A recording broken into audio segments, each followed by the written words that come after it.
Vamos abrir a palavra do nosso Deus no livro de Apocalipse, capítulo 19.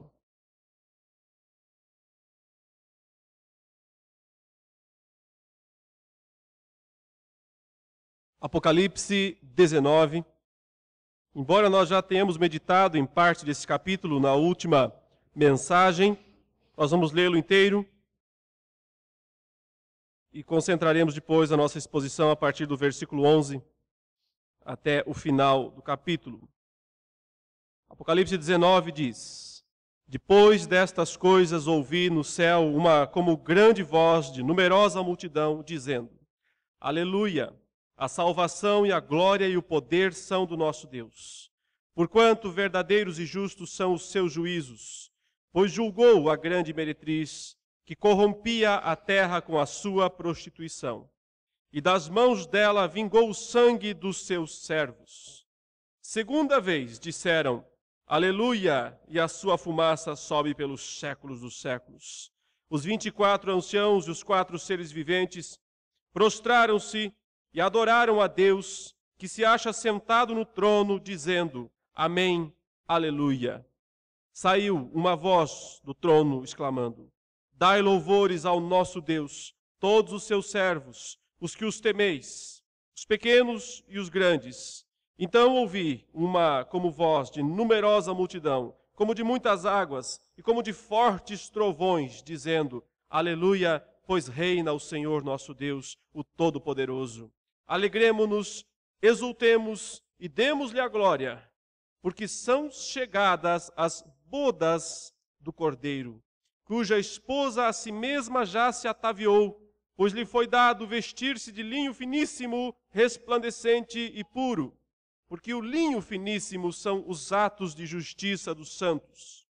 Então me falou o anjo: escreve, bem-aventurados aqueles que são chamados à ceia das bodas do Cordeiro. E acrescentou: são estas as verdadeiras palavras de Deus. Prostrei-me ante os seus pés para adorá-lo. Ele, porém, me disse: Vê, não faças isso.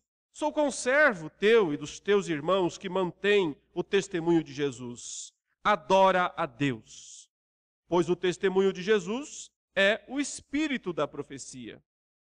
Vi o céu aberto, e eis um cavalo branco. O seu cavaleiro se chama Fiel e Verdadeiro, e julga e peleja com justiça. Os seus olhos são chama de fogo. Na sua cabeça há muitos diademas. Tem um nome escrito que ninguém conhece senão ele mesmo. Está vestido com um manto tinto de sangue, e o seu nome se chama o Verbo de Deus. E seguiam-no os exércitos que há no céu, montando cavalos brancos, com vestiduras de linho finíssimo, branco e puro. Sai da sua boca uma espada afiada, para com ela ferir as nações, e ele mesmo as regerá com cetro de ferro, e pessoalmente pisa o lagar do vinho do furor da ira do Deus Todo-Poderoso. Tem no seu manto e na sua coxa um nome inscrito: Rei dos Reis e Senhor dos Senhores. Então vi um anjo posto em pé no sol, e clamou com grande voz, falando a todas as aves que voam pelo meio do céu: Vinde, reuni-vos para a grande ceia de Deus, para que comais carnes de reis, carnes de comandantes, carnes de poderosos, carnes de cavalos e seus cavaleiros, carnes de todos, quer livres, quer escravos, tanto pequenos como grandes. E vi a besta e os reis da terra com os seus exércitos congregados para pelejarem contra aquele que estava montado no cavalo e contra o seu exército. Mas a besta foi aprisionada, e com ela o falso profeta, que com os sinais feitos diante dela seduziu aqueles que receberam a marca da besta e eram os adoradores da sua imagem. Os dois foram lançados vivos dentro do lago de fogo que arde com enxofre. Os restantes foram mortos com a espada que saía da boca daquele que estava montado no cavalo.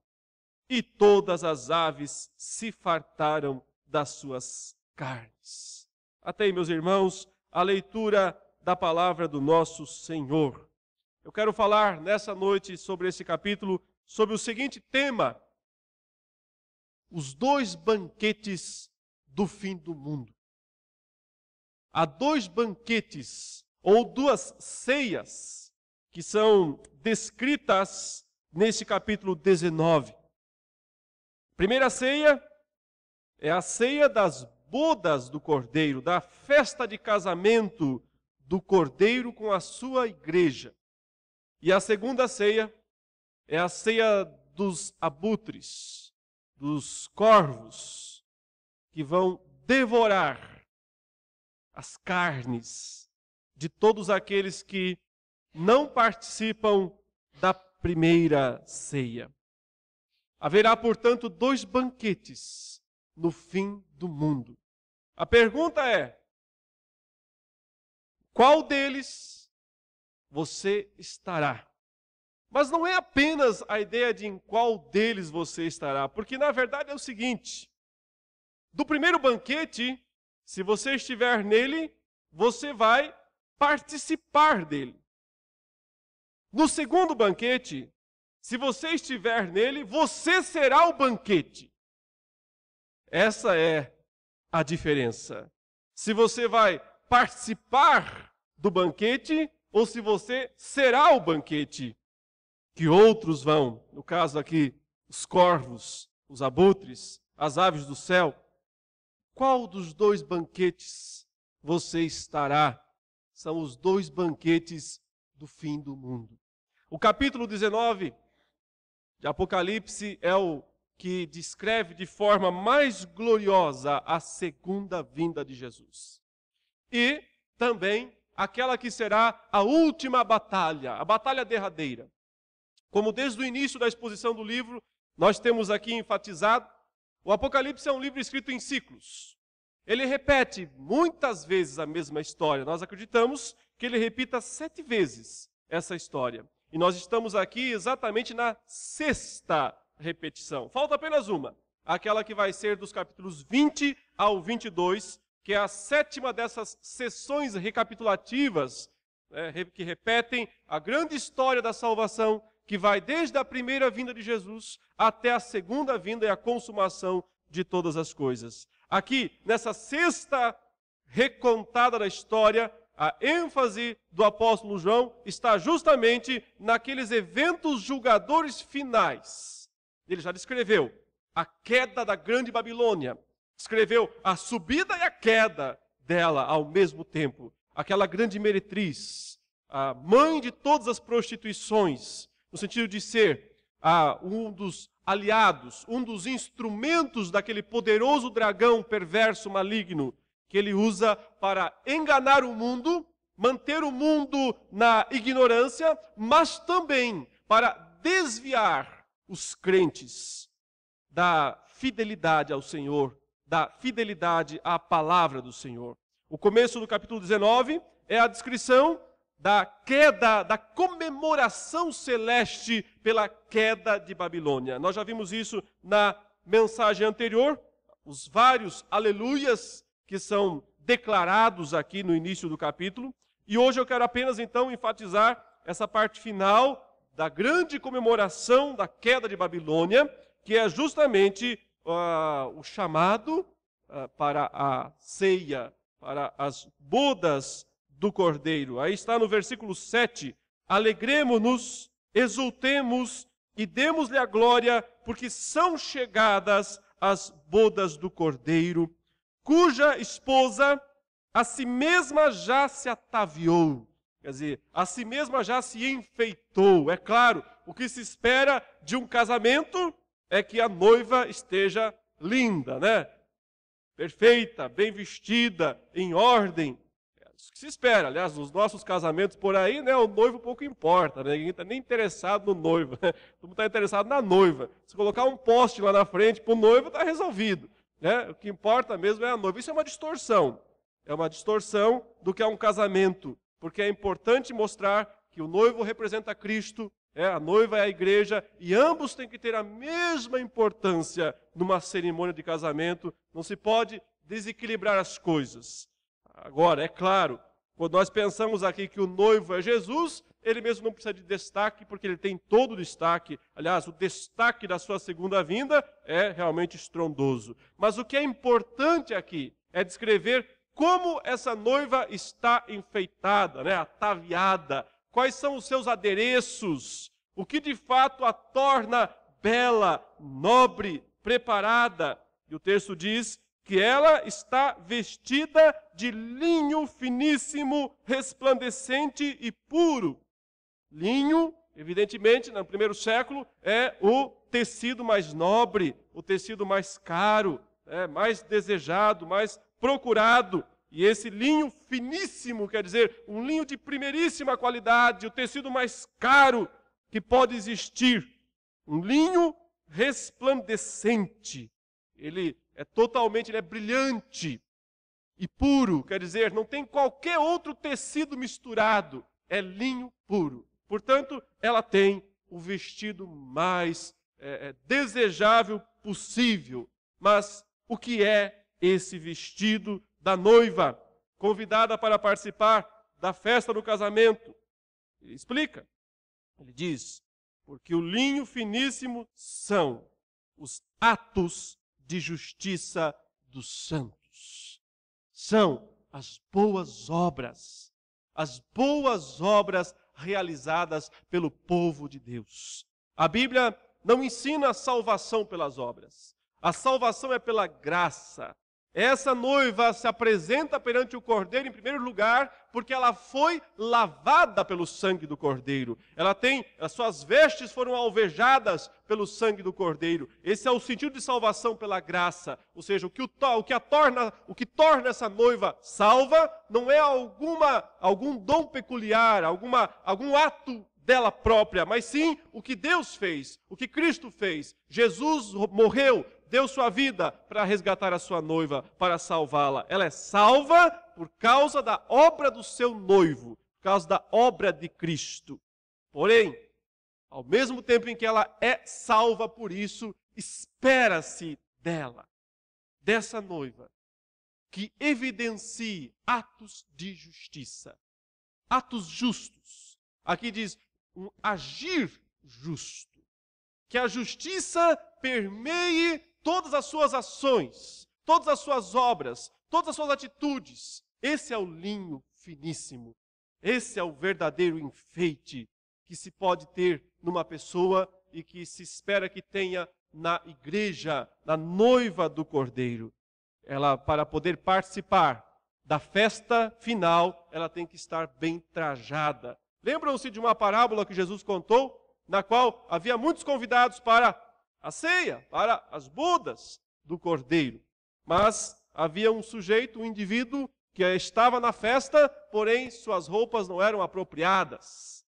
E então chegaram até ele e disseram: cadê as roupas apropriadas? Você não está vestido com as roupas apropriadas. Então, por favor, o seu lugar não é aqui, vá lá para fora, você não faz parte deste casamento.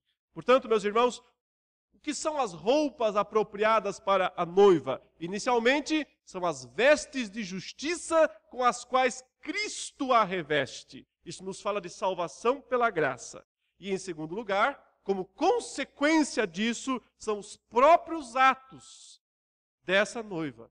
São suas próprias atitudes justas, puras, como um resultado daquilo que o Senhor fez na vida dela. Aquilo que Paulo fala em Romanos 2, ou melhor, em Efésios 2, 8 e 9, não é? Pela graça sois salvos, mediante a fé. Isso não vem de vós, é dom de Deus, não de obras, para que ninguém se glorie, os versículos 8 e 9. Ou seja, a salvação não é pelas obras, é um dom, é uma graça de Deus. Mas o verso 10 de Efésios 2 continua dizendo: pois nós fomos feitos por Deus, somos criação especial dele, criados para boas obras, as quais Deus preparou para que andássemos, ou para que andemos nelas. Não somos salvos pelas obras, mas para as obras. Somos salvos pela graça de Deus, somente. Mas quem é salvo pela graça de Deus se torna alguém que vai realizar necessariamente boas obras. Dizer que é salvo, mas não tem frutos, não tem boas obras, equivale a dizer que não está bem trajado para a festa, para a ceia. Significa dizer que está sem vestes apropriadas. Consequentemente, não participará das bodas, da festa do Cordeiro. Apenas para nós podermos situar como seria uma espécie de cronologia dos fins dos tempos, eu me arrisco aqui hoje a fazer uma pequena cronologia. Evidentemente que falar do futuro, do que ainda não aconteceu, sempre é muito perigoso, não se deve ser dogmático. Eu leio muitos livros por aí, praticamente uma agenda fechada da segunda vinda de Jesus. No dia tal ele vem e faz isso, depois ele faz aquilo, aí ele vai para tal lugar, aí ele volta, aí ele sobe, aí ele desce. Tanta gente já fez a agenda de Jesus que eu acho que Jesus está só esperando que mandem para ele lá para ele tomar conhecimento. O que é que ele precisa fazer? Meus patrões aí, vocês que decidiram, né? O que eu tenho que fazer? Como é que é mesmo? No dia tal eu faço isso?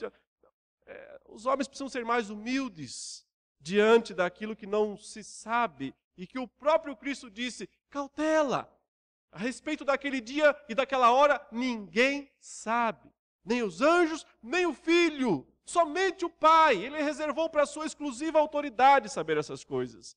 Então, sempre é temeroso querer estabelecer uma agenda para a segunda vinda de Jesus. Tendo dito isso, o máximo que nós podemos fazer é tentar olhar aproximadamente estas coisas. Então, nesse sentido, a sequência mais provável do fim dos tempos seria a seguinte. A primeira coisa que precisa acontecer, precisa se cumprir, é a vitória do Evangelho em todo o mundo.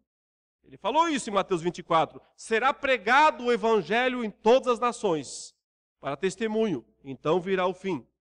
Nós estamos no período, na época da pregação do Evangelho. Cristo conquistou o direito de que o Evangelho seja pregado em todas as nações. Ele disse isso. Toda a autoridade me foi dada nos céus e na terra. Então vão e façam discípulos de todas as nações. Preguem o Evangelho para todas as pessoas. E eu estou com vocês todos os dias até a consumação dos séculos. Então, a pregação do Evangelho decorre da exaltação de Cristo. O Cristo exaltado, o Cristo que viveu, morreu, ressuscitou e subiu aos céus, é quem está dando ordem, capacitando a sua igreja para que pregue o Evangelho em toda a terra. Nós estamos neste período. O Evangelho ainda não foi pregado para o último dos escolhidos. Quando o último dos escolhidos, o último dos eleitos de Deus na terra, ouvir o Evangelho, então virá o fim. Mas enquanto o último dos escolhidos de Deus neste mundo não ouvir a pregação do Evangelho, não virá, não acontecerá o fim, a segunda vinda de Jesus. Paralelamente com a pregação do Evangelho em todo o mundo, também corre a ideia do crescimento da iniquidade. Esse é o segundo aspecto que precisa acontecer. Sem ele, não haverá a segunda vinda de Jesus. O próprio Cristo, quando falou sobre a necessidade do Evangelho ser pregado em todo o mundo para então vir o fim, ele disse que nesse mesmo ínterim haveria muitos escândalos, muitas traições e um esfriamento do amor. Ele diz, por multiplicar a iniquidade, o amor se esfriará de quase todos. Eu não vejo uma declaração mais alarmante da palavra de Deus do que essa. Porque é o Filho de Deus, é aquele que veio para salvar a sua igreja, que está dizendo que, por causa do crescimento da iniquidade no mundo, o amor se esfria de quase todos. Ora, o amor não se esfria do mundo, porque o mundo não tem amor. O mundo não tem verdadeiro amor. Ele está falando de sua igreja, do seu povo. E está dizendo que antes da segunda vinda de Jesus, aconteceria um esfriamento. Eu sei que muitos esperam avivamento, esperam paz e prosperidade, esperam crescimento da igreja no fim dos tempos de forma exorbitante. Não parece ser isso que está profetizado, mas sim um esfriamento. E se nós lembrarmos que Paulo diz em 1 Coríntios 13, que sem amor, ainda que nós tenhamos todos os dons, ainda que nós sejamos ricos e poderosos, sem amor, não somos nada. Então, se, paralelamente, enquanto a igreja precisa pregar o evangelho, há também um esfriamento do amor verdadeiro, talvez muita dessa pregação seja aquilo que nós vimos já nos dias de Paulo, que ele fala que muitos pregavam por porfia, né? Pregavam por contenda, ao invés de pregar o evangelho por humildade e por verdadeiro desejo de ver almas sendo salvas. Muitos ministérios, muitas denominações pregam o evangelho no mundo, meus irmãos, não para salvar almas, mas para fazer crescer o ministério. Pregam não para trazer pessoas redimidas a Cristo, mas para poderem criar megas igrejas e colocarem placas enormes e poderem ser respeitadas por todo mundo. Nós andamos em tudo que é lugar, o que nós mais vemos é ministério disso, ministério daquilo, e lá está aquela foto enorme do líder, do cabeça, do chefe daquela organização, daquela denominação. O evangelho precisa ser pregado para a salvação, mas muitos pregam para benefício próprio. E daí, nos desespalharemos? Não. De um jeito ou de outro, cumpre a Escritura. De um jeito ou de outro, cumpre a palavra de Deus. Mas os despenseiros têm que ser fiéis e serão julgados por aquilo que fizeram, por aquilo que pregaram.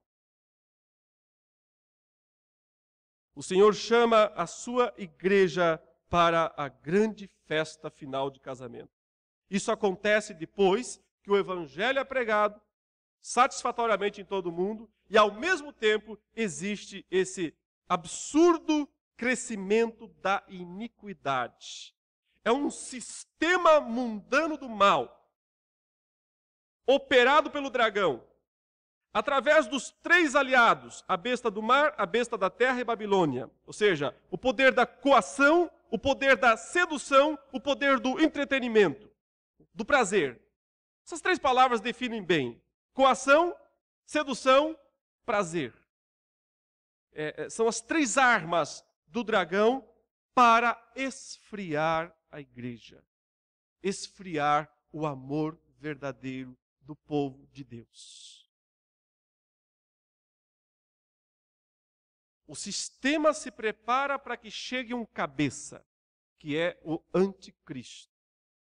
Quando o anticristo surge, no final desse grande ministério da iniquidade que está em operação no mundo, Paulo diz já desde os seus dias, mas aguarda somente que apareça aquele filho da perdição, o homem da iniquidade, o qual Paulo diz que Cristo Jesus não virá sem que antes ele venha.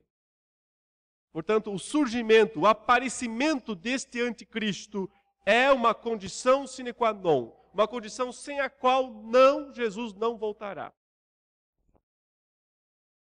E talvez seja a única coisa que falta de fato acontecer. O aparecimento do iníquo, o aparecimento do anticristo. Quando ele aparece, começa a grande tribulação. Como nunca houve, nem nunca jamais haverá. Tribulação esta que é contra, que é sobre, que é em relação à igreja. Eu sei que muitos esperam que a igreja seja arrebatada antes da grande tribulação. Que sentido haveria numa grande tribulação se não fosse para a igreja? Quem que vai ser atribulado? Os ímpios? A tribulação é para o povo de Deus, é teste para os verdadeiros crentes. É aquilo que Pedro fala na sua primeira carta, é fogo para provar o ouro. Quando prova o fogo, o ouro fica mais puro. Separa as impurezas. O linho finíssimo e puro fica mais linho finíssimo e puro. Por isso, a tribulação é para o povo de Deus. O Senhor só vai resgatar a sua igreja no arrebatamento, no exato instante da sua segunda vinda. A segunda vinda de Jesus é esse momento dos dois grandes banquetes. os dois grandes banquetes do fim do mundo. Eles são simultâneos. Acontecem no exato e mesmo momento da segunda vinda de Jesus, que põe fim à grande tribulação, que encerra o período do mal na terra. Significa simplesmente que o Senhor desce até as nuvens do céu, é assim que Paulo descreve a vinda de Jesus. Uma única segunda vinda, não tem uma terceira ou uma quarta vinda na palavra de Deus. O Senhor veio uma vez e virá segunda, e ponto final. Alguns sistemas teológicos fazem Cristo fazer um verdadeiro vai e volta. Ele vem até as nuvens, recolhe a igreja, vai de novo para o céu, fica 7 anos lá, depois dos 7 anos ele volta, terceira vez que ele volta, mais estabelece um milênio na terra, depois mais 1000 anos, ele volta outra vez, umas 4 vezes Jesus tem que voltar, sobe e desce. A palavra de Deus não descreve essas coisas, isso é imaginação humana. A Bíblia diz que na segunda vinda de Jesus, todo olho o verá. Não existe vinda secreta. Sabe aquela história de apertem os cintos que o piloto sumiu? De vez em quando eu vejo em alguns carros, este carro poderá ficar desgovernado em caso de arrebatamento. Nunca viu isso aí? É engraçado, né? Está escrito lá, um adesivo no para-brisa do carro, este carro poderá ficar desgovernado em caso de arrebatamento. Essa visão é de que Jesus vem, invisível até as nuvens, aí ele arrebata a igreja secretamente, e as pessoas só ficam sabendo porque o cara sumiu, desapareceu, apertem os cintos, o piloto sumiu. Não tem vinda secreta do Senhor Jesus. A vinda do Senhor Jesus é gloriosa. Todo olho o verá, até quantos o transpassaram. Pondo fim à grande tribulação, em que a igreja do povo de Deus vai passar, o Senhor Jesus vem até as nuvens, recolhe a sua igreja, é o encontro, é a festa de casamento, é o banquete dos salvos. Nesse mesmo instante, acontece também o banquete dos ímpios. Onde eles serão um banquete. Não é o banquete deles, ou para eles. É o banquete deles mesmo. Eles serão o banquete para as aves dos céus. Então a sequência é essa. Primeiro, o evangelho vitorioso em toda a terra. Segundo, crescimento da iniquidade, até que surja o anticristo. Terceiro, a grande tribulação, a perseguição dos crentes na terra. Quarto, o arrebatamento do povo de Deus na segunda vinda de Jesus. Então, a ceia do povo de Deus. E, em quinto lugar, a destruição dos ímpios, dos perversos aqui na terra. E é isso que ele vai descrever a partir do versículo 11 aqui. Mas antes, acontece uma cena estranha aqui no céu, na descrição celeste. O apóstolo João, depois que ele ouviu essa expressão, do versículo 9, então me falou o anjo estava falando com João, escreve no seu livrinho aí, que um dia todo mundo vai ler, bem-aventurados aqueles que são chamados à ceia das bodas do Cordeiro. Então, o banquete do Cordeiro. E acrescentou, são estas as verdadeiras palavras de Deus. Aí o João, talvez ele pensou que tinha acabado já toda a descrição, e ele tem uma atitude estranha, diz o verso 10, prostrei-me, o João está falando isso, prostrei-me ante os seus pés para adorá-lo. Parece que o apóstolo João, depois de receber aquela visão tão impressionante que o anjo lhe deu, ele ficou meio abobado, parece. E ele talvez pensa que ele devia retribuir aquilo ao anjo, se prostrando diante do anjo e adorando o anjo. E aí o anjo repreende João. O próprio anjo dá uma repreensão ao apóstolo João. Ele diz, para com isso. Vê, não faças isso. Sou um conservo. Eu sou um servo igual a você. Sou um anjo, nunca pequei, vivo lá no céu, numa boa, mas eu sou um servo igual a você. Não se adora com servos. É uma marca. Isso aqui é uma importante dica também do que significa participar do banquete de Deus. E do que significará participar do banquete dos corvos. Idolatria. há uma marca que no fim de tudo, cuidado com a idolatria. Não se esqueça que a idolatria sempre é um risco, sempre é um perigo. E muitas vezes as pessoas mais santas correm o risco de se tornar idólatras. Um apóstolo está aqui, o último dos apóstolos vivos, quem recebe toda a revelação final de Deus. E de repente ele sente-se motivado a adorar um anjo. E note que anjo é melhor até, parece, né, do que adorar homens. Mas o anjo dá uma ordem para João. Quem é que você deve adorar, João? Ele diz, adora a Deus. Adora a Deus, o único digno de receber adoração, de receber culto. Somente diante dele alguém pode se prostrar. Se prostrar diante de imagens, se prostrar diante de pessoas que já morreram, por mais boas que tenham sido, se prostrar diante de anjos, isto é idolatria. E o Senhor repreende isso até o fim. Do início ao fim do mundo, isso está totalmente proibido pela palavra de Deus. Só o Senhor deve ser adorado. O Deus Pai, o Deus Filho, o Deus Espírito Santo. O Senhor Jesus aceitou que se prostrassem diante dele.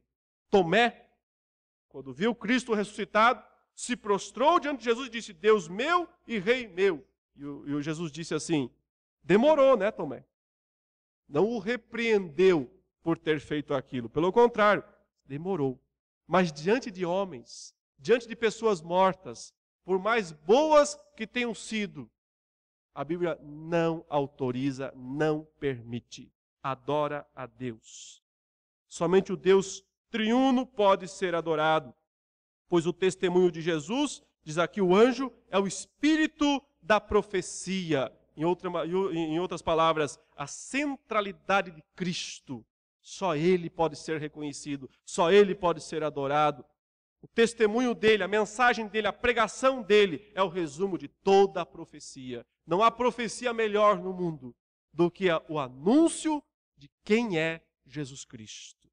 O anjo está dizendo, você está endoidando, João. Eu sou só um anjo. Eu sou só um servo igual a você. Adora quem é grande de fato. O Senhor Jesus. Aquele que é o espírito da profecia. Aquele que cumpre todas as promessas. Quer dizer, o anjo vai dizer, não me compara com ele. Não me coloca do lado dele. Eu sou pequeno demais do lado dele. E é um anjo grandão. Sou pequeno demais diante dele. Queridos irmãos, eu falei agora há pouco aqui de pessoas pregando a Jesus para engrandecer o próprio ministério. Quantas pessoas, quantos líderes evangélicos têm a coragem de receber algum tipo de homenagem dos homens, quando o próprio anjo diz aqui, não me dê homenagem nenhuma, só tem um que você pode homenagear.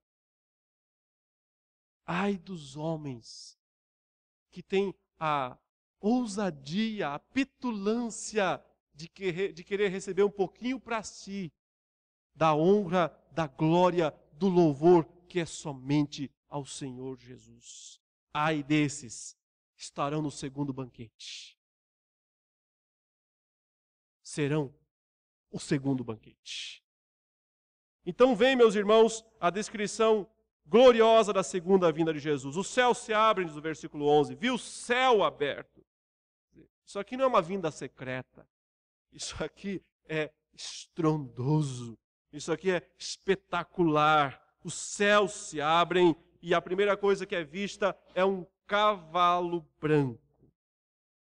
O primeiro cavalo branco que apareceu aqui foi o símbolo do evangelho vitorioso no primeiro selo do livro, quando foi aberto por João.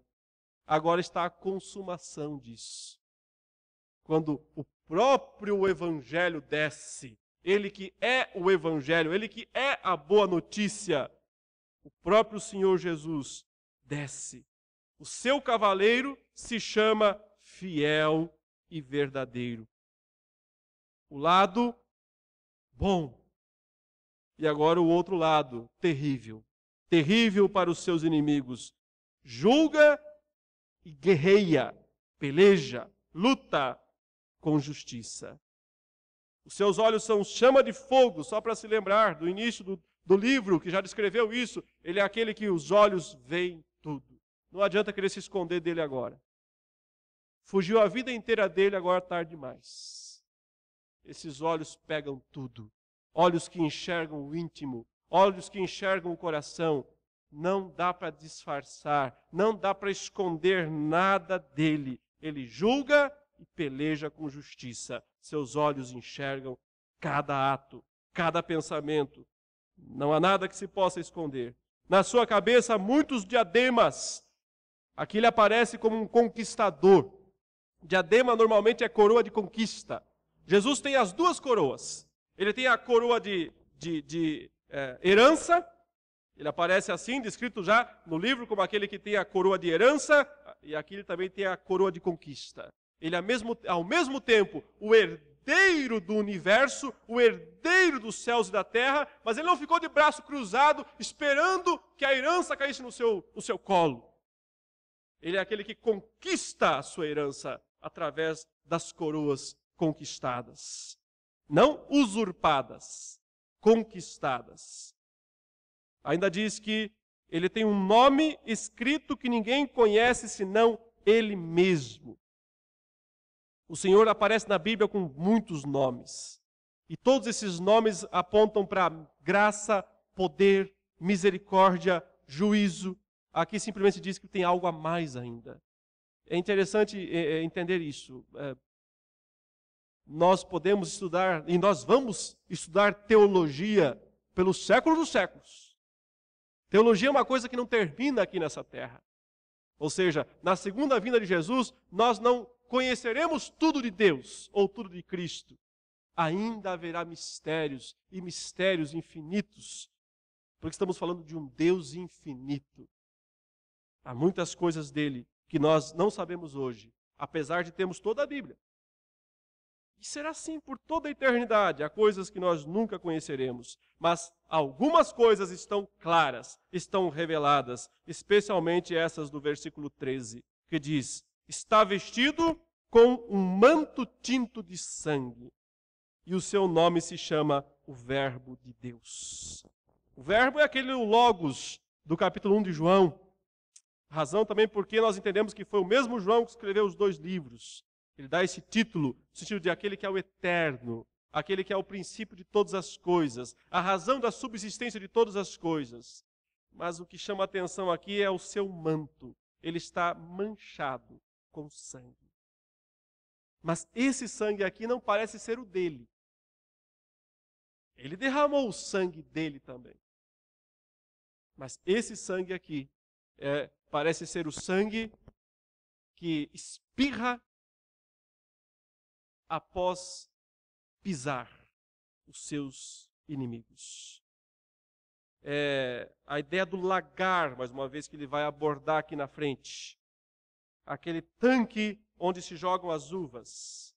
E as pessoas vão lá e pisam essas uvas para extrair o vinho, o suco, que depois é transformado em vinho. Aqui ele está dizendo que ele é aquele que pisa o lagar do vinho, do furor, da ira de Deus. E ao pisar, respinga. É só um prenúncio. É só um prenúncio do que é que ele está vindo fazer. Essa sua segunda vinda aqui não é para ser aplaudido. Não é para ser reconhecido. Quem reconheceu, reconheceu. Quem não reconheceu, só resta agora participar do segundo banquete. De vez em quando a gente ouve umas bobagens de pessoas bem intencionadas até falando, do tipo assim: se Jesus voltasse hoje, coitado dele, porque iam matá-lo outra vez. Que hoje o mundo é pior do que era no primeiro século. Então, se ele voltasse, é até bem intencionado às vezes essa expressão, mas é totalmente ignorante. O Senhor Jesus não voltará para ser morto. Ele volta para matar. É Ele quem vai pisar as uvas perdidas, aquelas que rejeitaram a salvação. Simplesmente isso. Fizeram pouco caso, preferiram viver do seu próprio modo. Agora não resta mais esperança. Depois de descrever o primeiro cavaleiro glorioso que sai do meio do céu, que é Cristo, agora ele diz que ele não está sozinho. Em seguida aparecem os seus auxiliares, os seus ajudantes, diz aí o versículo 14, e seguiam-no os exércitos que há no céu, montando cavalos brancos, com vestiduras de linho finíssimo, branco e puro. Uma verdadeira cavalaria celeste, de cavaleiros brancos. Provavelmente, certamente aqui, entre esses cavaleiros estão os anjos, evidentemente. Os exércitos deles são os anjos. Ele é, no Antigo Testamento, descrito como o Senhor dos exércitos, das hostes celestes. Um dia Cristo disse que se ele quisesse, naquele dia que Pedro pegou da espada e cortou a orelha daquele homem que vinha com aquele grupo para prender a Jesus, e Cristo disse, Pedro, não faça isso. Você não precisa me defender, Pedro. Se eu quisesse agora, eu pedia. E o Pai mandava legiões de anjos para me defender. Ele é aquele que comanda os exércitos celestes. E esses exércitos vêm com ele para uma guerra, para uma batalha. Na verdade, não bem uma batalha, mas um banquete. O segundo banquete. O banquete final. Talvez seja possível dizer também que nesses cavaleiros aí esteja o próprio regresso da igreja, que já subiu para se encontrar com Cristo, para as bodas, para o primeiro banquete, e agora volta para o segundo banquete. Não para participar dele, né? Mas, ou, de certa forma, sim, para esmagar as uvas. Esmagar aqueles que viveram suas vidas de forma desordenada. Veja que o texto diz no verso 15, sai da sua boca uma espada afiada, para com ela ferir as nações. A espada saindo da boca, ele já foi descrito assim no início, no capítulo 1, é o poder da sua palavra. Mau negócio enfrentá-lo. Escolheu o inimigo errado. Enfrentar esse que tem uma espada que sai da sua boca, porque ele não precisa nem lutar, ele só fala. E o que ele diz acontece. Um dia um centurião entendeu isso. O centurião disse assim, o senhor não precisa ir na minha casa para curar o meu servo. O senhor só precisa dizer, só precisa dar uma ordem. O centurião disse, porque eu também sou uma pessoa que entende e eu sou sujeito à autoridade. Eu falo para o meu servo assim, vem, ele vem. Eu falo para o meu servo, vai servo, e o servo vai. Se eu faço isso, eu que sou só um centurião, um mero homem, o Senhor com a sua palavra dá ordem e acontece. Um dia ele disse, haja luz, e a luz apareceu. Um dia ele disse, apareça o mundo, as coisas, apareça a terra, apareçam as rochas, as árvores, os animais, e aparece. É mau negócio enfrentar alguém assim. Ele só precisa falar. Ele só precisa dizer assim, derreta! E nem o sol teria tanto poder para derreter alguém. Ele só precisa dizer. Por isso, meus irmãos, que a batalha final não é bem uma batalha. Porque batalha, ela é um banquete. Batalha é outra coisa. Batalha é quando dois exércitos se enfrentam, né? Um começa a vencer, outro começa a perder, aí volta, aí vai, aí de repente um está perdendo, aí revira, dá uma reviravolta, consegue de alguma maneira se sobressair, aquela história de filme, né? Aquele tipo de filme, os mais antigos conhecem, o filme do Rocky Balboa, lembra desses filmes? Né? Não vão dizer que vocês não lembram, senão eu fico só eu de velho aqui. Claro que lembra. Se não lembra, faz de conta que lembra. Não tinha os filmes lá, do Rocky Balboa, que ele sempre ia para a luta de boxe, né? E aí, ele apanha o filme inteiro.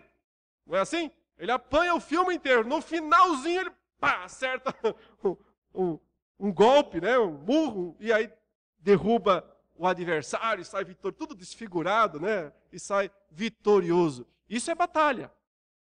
Isso aqui não é batalha. Isso aqui é um massacre. Isso não é batalha. Isso é um massacre. A segunda vinda de Jesus não é uma batalha, é um massacre. Mau negócio estar do lado errado. Quer participar do segundo banquete? Participe. Você será o banquete. Essa é a questão. Observe que no meio dessa história, ele está voltando vitorioso, ele tem um nome escrito na sua coxa e no seu manto, quer dizer, na sua armadura. Está escrito lá assim, Rei dos Reis e Senhor dos Senhores. A narrativa então faz essa pausa proposital e aí uma cena se intercala, que é a cena de um anjo em pé no sol, diz o versículo 17, e esse anjo faz uma convocação. É uma convocação irônica. A noiva já foi chamada antes para participar das bodas do Cordeiro, mas agora é outra ceia.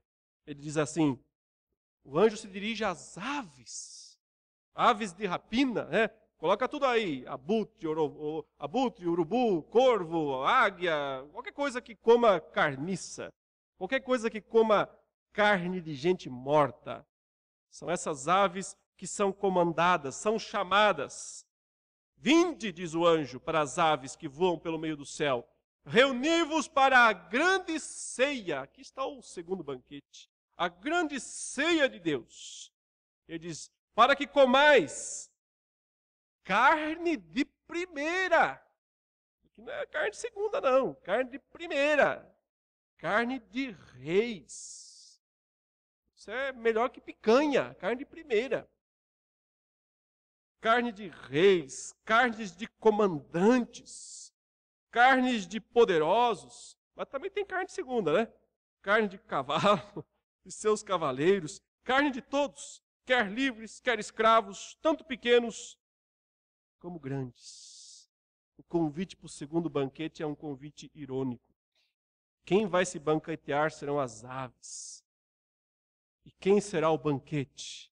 Serão os reis, os poderosos, os grandes, porque estão nesta loucura da idolatria, de se achar, de pensar que tem alguma chance em relação a Deus, de enfrentar a Deus. Por isso que isso é idolatria também, é o máximo da adoração de si mesmo, de pensar que é poderoso, autossuficiente.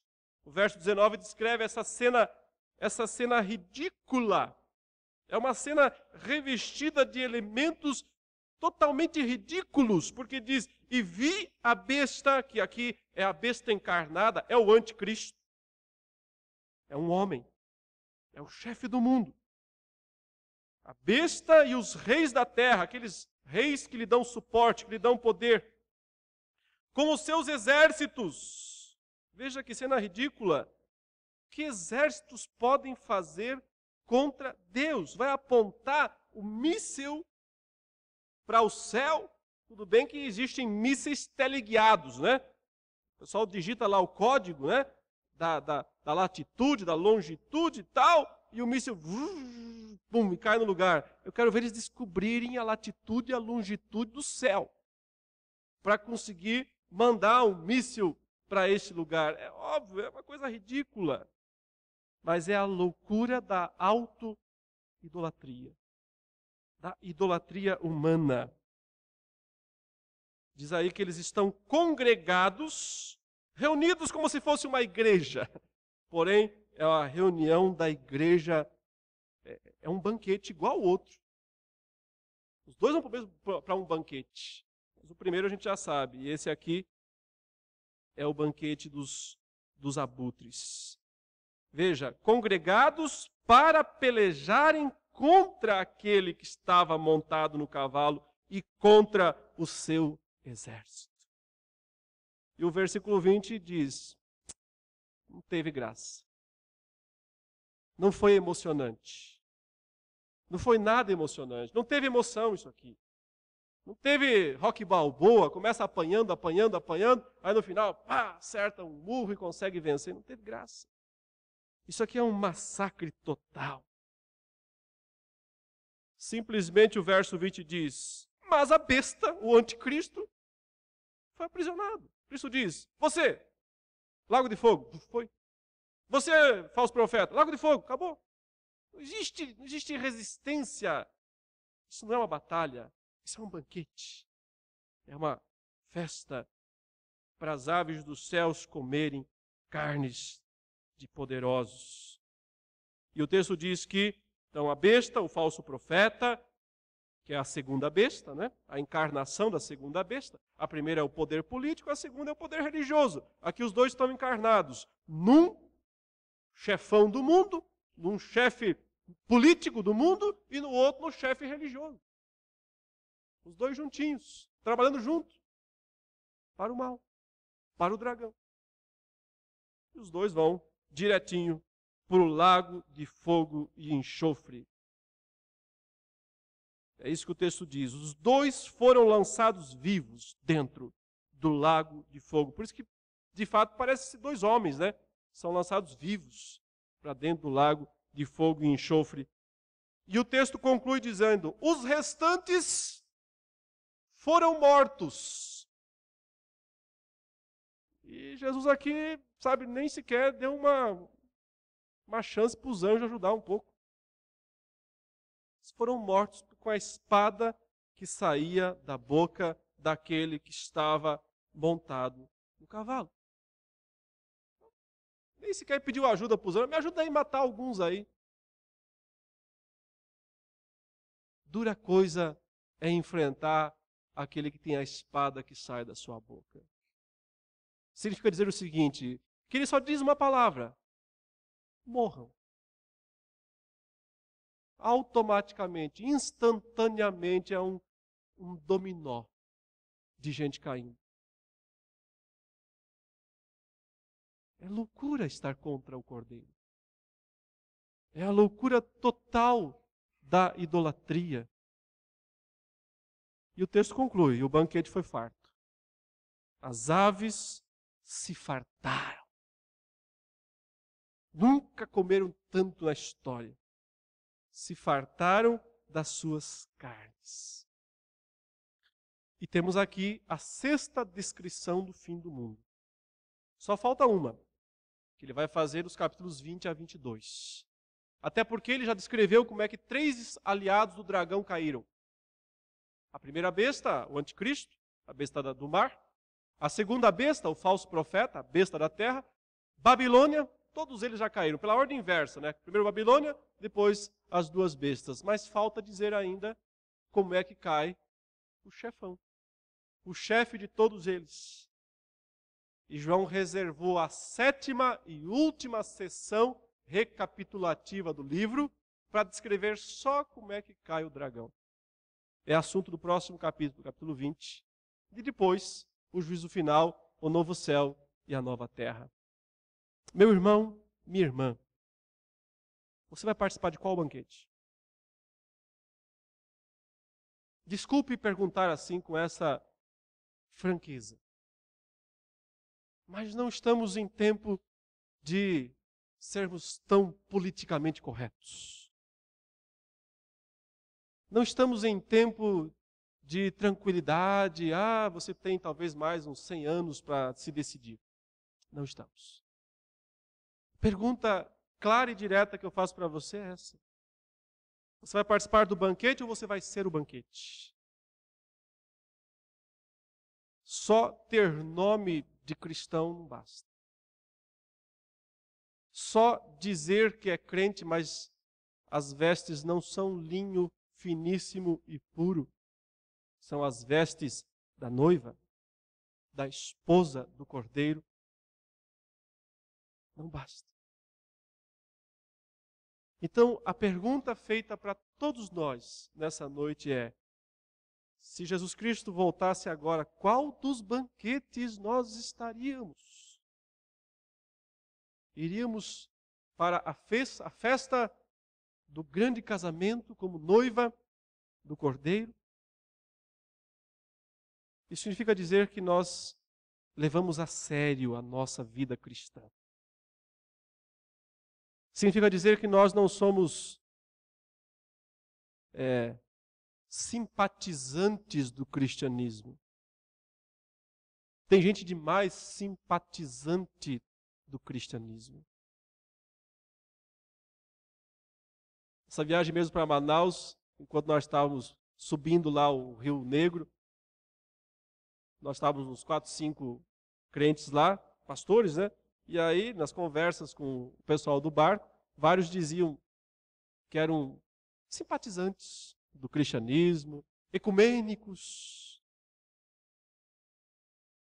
Esse vai ser um banquete ecumênico que você não faz ideia. O ecumenismo nesse banquete aqui vai ser uma coisa marcante. É tempo de levar Cristo a sério.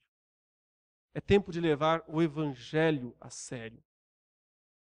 De não ser mero ouvinte, mas praticante da palavra de Deus. De não ser turista da igreja, mas membro. Membro do corpo de Cristo. De viver a fé com pureza. Ninguém aqui está falando em perfeccionismo. Os pecadores somos todos e seremos até o último dia, infelizmente. Mas significa compromisso. Ele não está falando de namoradinho de Jesus ou namoradinha de Jesus. Não está falando de gente que fica com Jesus. Ele está falando de esposa. Esposa do Cordeiro. Isso é compromisso com o Cordeiro Jesus. Ou então outro banquete. Só tem esses dois.